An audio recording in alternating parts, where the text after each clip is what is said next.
Co-main event, Aljamain Sterling. Du coup, en fait, cette fight card, elle est bizarre. Il y a plein de combats. En fait, si y a tu vois, un combat qui s'annule, un mec qui se blesse, il y a un gars d'en dessous qui peut remonter et combler, tu vois. Au niveau de la fight card, c'est vraiment, ça peut se. Je Il y a pense des qu'ils ont liens de partout. concrètement, ils ont fait en sorte que la carte, il n'y ait pas de. Tu vois, genre que les gens ils vont payer et qu'ils vont quand même avoir des grosses oppositions. Là, on sait qu'il y a Volkanovski qui remplace s'il y a une blessure. Déjà, franchement, même si Islam ou Charles, ça se fait pas, il y en a un qui se blesse, tu sais que derrière, tu as un gros combat qui se passe. Et je pense, vu ce qu'Abu Dhabi a mis en termes de billets, ils se sont dit, l'UFC, tout l'engouement, le marketing qui est autour, la main card, ils peuvent pas annuler un des trois combats. Quoi. Bah là, tu as parlé d'un truc, moi perso, ça me hype pas du tout, hein, Volkanovski, hein, j'ai absolument pas envie que quelqu'un se blesse, mais on en reparlera après. Aljamain Sterling, TJ Dillashaw qui revient de suspension, qui a combattu contre Cory Sandhagen. Son dernier combat très très dur où il se fait exploser le genou très vite, il a un œil fermé. Il gagne par split decision. Avant ça, il revient d'une suspension, je crois, de 12 ou 20, 12 mois, je crois, ou 24 mois, dû à du dopage, hein, clairement, il l'a avoué. Il s'était dopé. Avant sa suspension. Oh! Oh, les gars. C'est excusé ou pas? Je Everybody's sais on même pas si. steroids. Ah ouais, il s'est excusé de ouf. Ah ouais, ouais, bien sûr. Ouais, ouais. Il veut être Bah, l'exemple j'espère. des mecs, voilà. Tu la En connais gros. celle-là ou pas? Everybody's on steroids. Tu C'est sais qui a dit Nadia, ça je ou crois, qui pas? dit ça. Hein. Ouais. Aïe, aïe, aïe. Bon, on va pas parler de ça, mais faut arrêter les mythos. Hein. Qu'est-ce Oh, qu'il il veut? est sous stéroïdes. Genre, il se drogue. Oh, aïe, aïe, aïe, tu te drogues. Tout le monde se drogue. Après, la problématique, ça, on le sait tous, c'est les sponsors et tout ce qu'il y a autour. Exactement. Il s'est fait choper, c'est tout. Parce qu'il y a eu un problème. Et même pour l'UFC, en fait, ils peuvent pas dire, en fait, eux, ils veulent être une organisation clean. Plus il y a de C'est... combattants qui se font choper en termes, tu vois, sur le dopage, et ça leur fait une mauvaise visibilité au niveau du grand public pour attirer Oui, de nouvelles oui. personnes. Parce que les sports où il y a du dopage, pourquoi on en parle rarement dans le foot, dans les gros sports, il y en a du dopage. Parce qu'il y a tellement d'argent en jeu qui contrôlent tout pour Mais éviter que ça sorte. Le grappling. juste euh, prendre, perdre 10 kilos, reprendre 10 kilos, avoir une masse musculaire comme ça, avoir un cardio comme ça, 5 fois, 5 minutes, c'est pas humain. Faut pas que les gens ils se disent chez eux, ouais, ouais, j'ai trop envie de faire d'aller à l'UFC, etc. Faut arrêter. Moi, je vais te parler franco. Tout le monde se drogue. Faut arrêter de faire genre le mec Titi de la show, il s'est drogué. Tout le monde se drogue. Il y a plein de jeunes, ils pensent qu'ils peuvent faire des choses dans leur vie et arriver à ce niveau-là. Et ils se disent, mais il faut que je m'entraîne, il faut que je cours en mode, ils écoutent des trucs de Mayweather. Ouais, j'ai Agaga dans ma side. Arrête, frère. Arrête. C'est très, très dur Hey, d'arriver à le ce niveau. café des rêves, il est Physiologiquement, c'est pas sorti. possible. Donc voilà, Là, c'est suivez bon. tous C'est les bon. conseils de coach Laifa. Droguez-vous. Non, parce que non, non, j'ai pas dit ça, j'ai pas dit ça, j'ai pas dit ça, j'ai pas dit ça, j'ai pas dit ça, j'ai pas dit ça. Ne me fais pas dire ce que j'ai pas dit. Non, non, non. Mais juste, il faut arrêter de rêver. Et parce qu'il y a des gens qui regardent ça et qui disent, ah, tu dis la chose, c'est un tricheur, il s'est drogué comme ils ont fait avec John Jones, tu te rappelles? Ouais, Il s'est fait allumer comme si avec toujours, lui hein, qui se droguait. Ouais, toujours. mais comme si c'était un drogué et qu'avec lui qui se droguait. C'est juste qu'il s'est fait choper et ses opposants, ben, ils jouent sur ça. Ils savent que tout le monde est drogué. Ou même s'ils sont pas drogués, ils prennent des substances qui sont pas autorisées. Il y avait quelques années de ça, l'ancienne, je sais pas si vous vous rappelez, il y avait un gars, il avait pris un inhalateur Ouais, en plein pendant le combat. combat, ouais, ouais, bah c'était Hardy, comment il s'appelait, merde? C'était un ancien footballeur américain qui a un poids Oh, le lourd. gars, il prend un inhalateur en plein combat et il dit Ouais, USADA approuve. ouais. Frérot, Comment il tu s'appelle? crois qu'il Attends, y a faut que je combien de retrouve. trucs comme ça? Il y a combien de trucs comme ça? Il y en a plein et il y en a tous qui en prennent. C'est pas possible. Tu peux pas perdre 10 kilos, reprendre 10 kilos, avoir une masse musculaire comme ça, physiologiquement, c'est pas possible. Donc, pour tous ceux qui vont dire, ouais, TJ Dillashaw, c'est un tricheur ou je sais pas quoi, ils sont tous pareils. Ils droguent tous quasiment. Sauf quelques-uns naturels. Bon, passons. Enfin, bref, C'était c'était la petite parenthèse. Ouais. petite parenthèse dopage. Aljamain Sterling, celui qui prend le dos mais qui finit pas. Exactement. Est-ce que justement, et ça c'est quelque chose, un point très important sur lequel je voulais revenir avec toi, Laïfa, est-ce que ça montre une faiblesse dans le jeu de Aljamain Sterling, le fait d'avoir le dos pendant, la stat est peut-être fausse, n'hésitez pas à me corriger, de 8 minutes dans le dos avec un triangle de corps fermé. Donc c'est-à-dire que en fait, la ligne basse, tu y penses même plus parce qu'un triangle de corps bien verrouillé avec ta jambe qui attrape le genou, c'est fermé. Toi qui es dans le dos, c'est quelque chose, limite, tu t'en préoccupes plus trop, quoi. Toi, tu vas vraiment être avec ton travail en haut. Je- Corrige-moi hein, si je dis de la merde. En fait, un triangle de corps, c'est très compliqué à enlever, Oui, mais ça va être plus pour contrôler et garder la position que pour soumettre. Je m'explique. complètement. Mais ce que je veux dire, c'est que quand toi, tu prends le dos, tu fermes ton triangle de corps, et une fois qu'il est bien verrouillé, tu as en fait l'entière liberté avec tes bras de pouvoir jouer, parce que du coup, tes bras ne servent plus à te maintenir et à garder ta position, Exact. parce que tes jambes vont le faire. Ça veut dire que tu es en fait libre de travailler pour soumettre avec tes deux bras, et c'est pour ça que le triangle de corps est une position enfin, du coup, le triangle de corps dans une prise de dos au sol, parce que tu as aussi le triangle de corps dans une Oui, prise oui. de dos debout, mais au sol, une position archi dominante et très difficile de s'en sortir. Et généralement, l'issue de cette position-là, c'est une soumission. Alors, est-ce que ne pas réussir à soumettre pendant 2 fois, enfin, on va dire 8 minutes au total, est-ce que c'est une faiblesse? Ou alors, est-ce que c'est une masterclass de défense de Piotr Jan, selon toi, Non, Raif? déjà, c'est pas une masterclass de défense, ça c'est sûr et certain. Ok. Il y a deux possibilités. Déjà, juste pour revenir sur ce que tu disais, c'est vrai, en fait, quand tu as le triangle de corps, en fait, quand tu contrôles le corps, il faut savoir que tu as soit les crochets, Mhm. et dans ce cas-là, il faut que tu travailles en diagonale. Ça veut dire que si je contrôle cette épaule et que le crochet de ce côté-là, on est bon. Si cette épaule qui est contrôlée et ce crochet-là qui est de ce côté, en diagonale, toujours en croix, je suis bon. Tu peux expliquer pourquoi brièvement?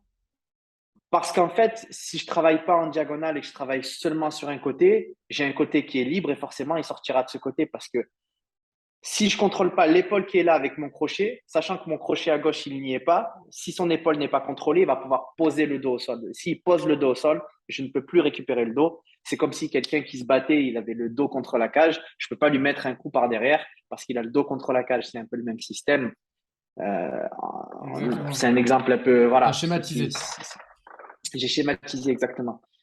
Après, tu as une autre possibilité, c'est si tu contrôles pas l'épaule. En fait, quand je dis contrôle l'épaule, c'est mettre un bras sous le bras dans les selles et Verrou. un bras par-dessus. Exactement. En seat belt, on appelle ça. Belt, ouais. Si tu veux travailler uniquement l'étranglement, si tu mets le triangle de corps, tu n'as plus à te préoccuper sur les crochets parce qu'il ne pourra pas sortir de cette même façon. Et du coup, dans ce cas-là, tu peux avoir les deux mains au-dessus des épaules pour pouvoir étrangler. Maintenant, il y a deux questions que je me pose. La première, c'est est-ce qu'il a voulu garder le dos et faire comme s'il travaillait? Parce qu'il faut savoir qu'aller chercher une soumission dans le dos, ça explose le cardio. Vraiment, ça défonce le cardio. Parce qu'il faut contrôler les bras, les repousser, aller chercher l'étranglement, etc. Ça explose le On cardio. sait que les gants de Et MMA, c'est c'est pas facile, hein. ultra difficile avec les gants de MMA, il n'y a pas la même prise et tout, etc. Donc, est-ce qu'il a voulu garder le dos et faire semblant de travailler parce que peut-être que l'arbitre aurait pu les relever? Et il faisait semblant de travailler, et dans ce cas-là, c'est un génie. Ou alors, la deuxième possibilité, c'est est-ce que, je ne pense pas qu'il a des lacunes sur les finishes, mais est-ce que il n'aurait peut-être pas des lacunes sur ses finishes et qu'il n'a pas réussi à le finir? C'est les deux questions que je me pose. Soit il a des lacunes sur ses finishes et il a du mal à le finir et c'était très compliqué pour lui, soit il n'a pas voulu brûler son cardio et il est resté dans le dos, tranquillement, travailler quelques frappes, faire semblant d'étrangler jusqu'à la fin du combat et il savait qu'il allait gagner comme ça. Est-ce que tu penses que concrètement, c'est ce qui s'est fait, ce qui s'est dit dans son game plan, je le garde comme ça, je gagne du temps et je prends mes points? et après, je finis le combat parce que debout, il pensait que ça allait être compliqué. Ou tu penses vraiment qu'il s'est dit, bon, après, il s'est toujours dit, à un moment, ça va peut-être passer. Ou il s'est dit, bon, je reste là, j'essaie de contrôler de temps en temps, faire en sorte que je bosse pour pas que l'arbitre me saoule. Ou tu penses vraiment qu'il voulait dès le début placer sa soumission? Parce que tu l'as dit toi-même que placer une soumission, surtout un mec comme ça, ben, c'est pas un tueur au sol, Petrian, mais c'est pas non plus le premier venu, quoi. Ouais, c'est clair. Je pense sincèrement, si je connais pas le gars, je me dis, il a des lacunes. Mais comme on a l'air de connaître le gars, ça a l'air d'être un gars qui connaît très bien les règles, qui joue très bien avec les règles. Euh, Et c'est ça qui me fait dire que c'est ça qu'il a voulu faire. C'est plutôt ouais, je suis travailler dans le d'accord. dos. Il s'est dit, si je peux l'étrangler sans niquer mon Ouais. cardio, bah, let's go. Si je peux pas l'étrangler, tant pis, je reste dans le dos, je fais semblant de travailler, je connais les règles, je sais qu'il va me relever si je m'arrête. Donc je fais semblant un peu de travailler, je vais gagner comme ça. Et ça a l'air d'être un gars qui connaît très bien les règles, qui joue très bien avec les règles. On l'a vu, justement. Moi, j'aime Et bien je ce pense genre que de c'est ça qu'il a combattant, hein, réfléchi. parce que c'est vraiment très stratégique. Fight IQ, Pas tout le temps, c'est. Ouais. pas tout le temps, mais de temps en temps, c'est intéressant parce que enfin, ce qu'il a fait à chaque fois, il cherchait, je crois qu'il a fait pas mal de single leg pour les amener au sol. Enfin, c'est quand même assez fluide hein, quand tu le vois passer. Tu te dis, sur un mec qui est légèrement plus petit que toi, c'est pas si simple que ça. Surtout avec ce qui s'était passé au premier round, tu vois, un genou, tu prends un genou là, c'est compliqué, tu vois. Mm. Donc voilà. Est-ce que Ouais. ces facteurs-là, ils peuvent avoir un impact dans son combat contre TJ quand même. Est-ce que vous pensez déjà qu'il y a une possibilité que ça aille au sol contre Dillashaw et quelles pourraient être justement les possibilités une fois arrivé au sol concrètement? Vas-y, je te laisse commencer. Euh, bien sûr que ça peut aller au sol. Et je pense que Sterling, c'est ce qu'il va vouloir. Parce que Titi dit la chose sur ses pieds, il est très très bon. Il a des très très bonnes combinaisons. Je suis pas un expert du pied-point, tu vois, mais je peux apercevoir que TJ Dillashaw, il est vraiment bon et peut-être même meilleur que Sterling debout. Donc je pense qu'il va vouloir chercher à aller au sol. Aller l'amener au sol, c'est quelqu'un de très vif. Dillashaw, c'est quelqu'un de très réactif, il a des bons réflexes et tout. Ça va être compliqué peut-être de l'amener au sol. Mais sur une frappe avec un contrôle contre la cage, il utilise bien les underhooks, Sterling. Underhook contre la cage, il passe par-dessous. Ça peut le faire d'aller au sol, mais debout, c'est un peu plus compliqué. Dit la chose, je le vois chaud. Après, je suis pas un expert du debout, hein. Franchement, je sais pas. Mais au sol, en tout cas, pour moi, c'est Sterling, c'est sûr. Dillashaw, en fait, pour un peu expliquer, c'est un mec qui a un striking tout sauf orthodoxe. Il va avoir en fait des combinaisons et des trajectoires qui sont pas anticipables. Il a un head kick qui a une trajectoire qui n'a rien à voir avec ce qu'on a l'habitude. C'est vraiment un mec qui sent le MMA et ça fait de lui un mec, tu peux pas l'attendre sur une combinaison, tu peux pas l'attendre sur un coup. Je trouve pas le mot, hein, j'essaie de meubler. Je cherche le mot, il est Imprévisible. Prévisible. imprévisible, exactement. Il est imprévisible de fou. Et ça fait, c'est une arme, c'est une très très grosse arme pour ce combat-là. Il peut complètement attraper Sterling sur une combinaison et euh, l'envoyer au vestiaire, hein. C'est un combat sur 5 rounds, Nabil. Ouais. Lequel des deux a la meilleure condition physique selon toi? Ah, je pense que c'est Enfin, quand même Sterling. dans l'aspect d'un combat de MMA. C'est-à-dire que tu retires le fait que Sterling puisse passer 5 rounds à jouer avec Avec TJ au sol. Dillashaw, ouais. Et vraiment, dans un combat d'MMA, en opposition directe pendant 5 rounds, lequel est le plus physique selon toi? Ouais, enfin, globalement, normalement, il a bien fait ses devoirs. S'il se dope, il a dû prendre des produits qui sont encore moins détectables, donc plus chers et peut-être plus efficaces. Non, je rigole. Euh, En gros, euh, je pense qu'Am Sterling, moi, physiquement, il m'impressionne quand même. Pour sa KT, en fait, déjà, on ne se rend pas compte, déjà, en fait, enfin, je crois que, franchement, je pense que c'est un des mecs qui cut le plus par rapport à, je parle de sa catégorie, c'est lui qui cut le plus. Il doit être, Il a il est combien en poids hors, hors combat? franchement, je Sterling? ne pourrais pas te dire, mais je crois que j'avais vu des infos. Je crois globalement, il est à plus 15 facile, je crois. Mais Waouh. vraiment, mais moi, je vois les photos, hein. D'ailleurs, tu regardes ces photos, là, il était au, comment ça s'appelle le truc là, UFC Performance Ouais, Institute. ouais. Ouais, avec des mecs qui combattent en 70 et t'as l'impression qu'il combat en 70 le mec, tu vois, genre il est impressionnant en fait. Genre il est Ouais. même légèrement plus comment il s'appelle le mec qui a combattu, putain, j'ai oublié le nom, Raphaël Dos Fiziev? Anjos qui a son adversaire. Ouais, et ben il y avait une photo où ils sont à côté, t'as l'impression qu'il est plus lourd que lui en fait. Mais vraiment, genre Je il y vois a au la moins photo, ouais. 5-6 kilos, Mm. c'était impressionnant, moi ça m'a choqué. Donc déjà physiquement, je pense qu'il doit être plus fort, plus lourd que Dillashaw. Après, ça ne veut pas dire que tu es meilleur physiquement, mais sur des phases de sol ou de lutte, ça fait la différence.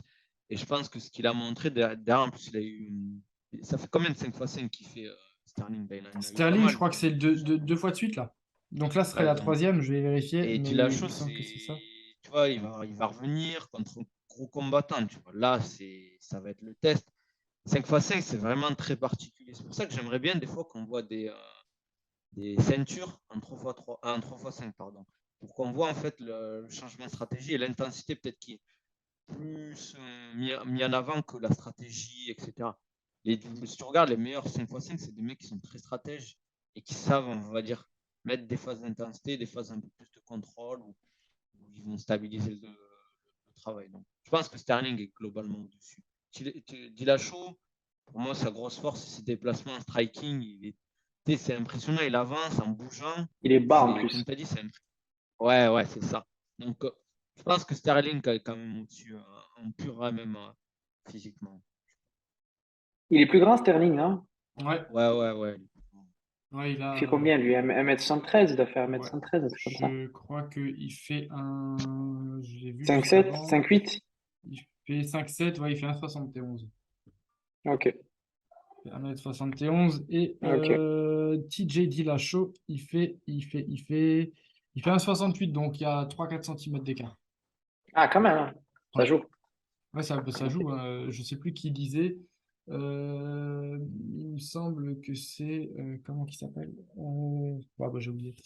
1 cm à ce niveau-là, c'est 1 km. Mais j'ai oublié qui Non, Vraiment? mais non, mais c'est pas faux en vrai, hein. On se rend Ouais, pas compte. ouais, Mais à ce bien niveau-là, sûr, c'est ça des fait la petits diff. détails qui font que tu vas prendre l'avantage, hein. La longe, c'est pas pour rien qu'ils le mettent dans les stats, hein. C'est pas pour rien. Pronostic, les gars, concrètement. Nabil. Sterling, soumission, troisième. Ok. Ouais, je prends des risques. Laïfa. Sterling, décision. Ok. Et toi? Moi, c'est victoire de l'USADA. Pardon, victoire de. Non, je pense que Dillashaw va faire dormir. Ah ouais? Ah ouais? Ouais, ouais, je pense que. Sur un coup de genou au sol ou dans la tête au sol Non, c'est ou... c'est pas, c'est pas Pietro Troyan, hein. Ça, c'est interdit, ça. Non, je pense qu'il va le faire dormir. Je pense qu'il va le, Ah ouais? il Putain, va, moi, il va le mettre KO. Je pense vraiment, qu'il je peut le mettre vois Ouais, KO. Sterling mais vraiment au-dessus il de. met pas beaucoup de KO en plus, Dillashaw. Ah, quand même, quand même. Alors, j'ai pas la stat sous les yeux, mais Dillashaw, il a mis quelques KO. Il a mis combien? 7, 8? Alors, attends, je peux les compter. Un, 2, En fait, moi, j'ai du 3, mal à le voir 4, revenir à son 5. plus haut niveau. Je pense Ouais, qu'il a avant, il passé un. frappait fort. Ouais. Ouais, voilà, je pense qu'il a un peu passé sa phase où il était vraiment à son top, à son prime, comme on dit. Et Sterling, il est vraiment dans. Pas, je dirais pas que c'est son prime, entre guillemets, mais il a sa maturité où j'ai l'impression que tout lui réussit, entre guillemets. Tout Ouais, ce qu'il je fait, suis, ça je suis un peu marche. d'accord, ouais. Et donc, ouais, je pense qu'en fait, il peut l'attraper sur une de ses combinaisons à trajectoire un peu particulière. En fait, ce qui me dit ça, c'est les déplacements super prévisibles de Sterling. En fait, Sterling, quand il est un peu en danger, quand il sent la pression arriver, il se déplace de manière très latérale en pas chassé et il n'a pas des déplacements qui sont. En fait, c'est très très lisible Ouais. sa manière de sortir et j'ai peur que au bout de 2 rounds, TJ puisse en fait l'identifie, l'attrape sur un head kick en sortie ou un crochet gauche ou droit en fonction du côté où Sterling va sortir.